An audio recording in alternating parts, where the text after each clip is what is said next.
Hi friends, 2022లో release అయిన candy land cinema ఇప్పుడు చూశాను. ఈ సినిమా ఎలా ఉందో ఇప్పుడు చూద్దాం. మన తెలుగు రాష్ట్రాల్లో రాత్రిపూట లారీ డ్రైవర్లతో శృంగారం చేసే వాళ్ళని మనం చాలా మందిని చూసే ఉంటాం. ఫారెన్ లో కూడా ట్రక్కులు ఆపి వాళ్ళతో శృంగారం చేసి డబ్బు సంపాదించే వేశ్యల కదే ఈ క్యాండీ ల్యాండ్ సినిమా. ఎలా ఉందో చూద్దాం. కొంతమంది వేశ్యలు ఒక ఏరియాలో ట్రక్కుల మీద వచ్చిన డ్రైవర్లకి సుఖాన్ని అందిస్తూ డబ్బులు సంపాదించుకుంటూ ఉంటారు. ఓ నలుగురు అమ్మాయిలు, ఒక అబ్బాయి కూడా ఉంటాడు, వాడి గే. అయితే ఒక రోజు ఓ కుటుంబం దేవుడి పరిచర్య కోసం వీళ్ళ దగ్గరికి వచ్చి దేవుడి కృప పొందమని అడుగుతారు. ఆ సమయంలో వేశ్యలు వాళ్ళందరినీ అవహేళన చేసి పొమ్మంటారు. కొద్ది రోజుల తర్వాత దేవుడి పరిచర్య కోసం వచ్చిన వ్యాన్ లో ఉన్న ఒక అమ్మాయి ఈ వేశ్యల దగ్గరికి వచ్చి వీళ్ళతో పాటు ఉంటుంది. మెల్లిగా ఉంటూ ఆ వేశ్యలందరినీ సర్వనాశనం చేయడం కోసం ఆమె ఒక పథకం రచిస్తుంది. ఆ పథకం ఏంటి, ఎవరెవరు బలయ్యారు అన్నది సినిమా చూసి తెలుసుకోవాలి. సినిమా స్టార్టింగే పచ్చి బూతు సన్నివేశంతో స్టార్ట్ అవుతుంది. సినిమా అంతా మాక్సిమం 60% బూతు సన్నివేశాలు ఉంటాయి. ఈ సినిమాని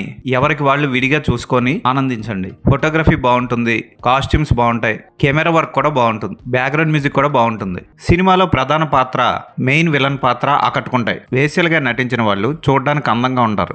వైలెన్స్ కూడా ఎక్కువగా ఉంటుంది. క్లైమాక్స్ కి వచ్చేసరికి ఆ వైలెన్స్ ని చూసి తట్టుకోవడం కూడా కొంచెం కష్టమే. డేర్ చేసి ఈ సినిమాని చూడాలనుకుంటే చూడండి. ఈ సినిమాకి నేను ఇచ్చే రేటింగ్ 2.5/5. ఈ సినిమా ఇంగ్లీష్లో మాత్రమే లభ్యం అవుతుంది, తెలుగులో లేదు.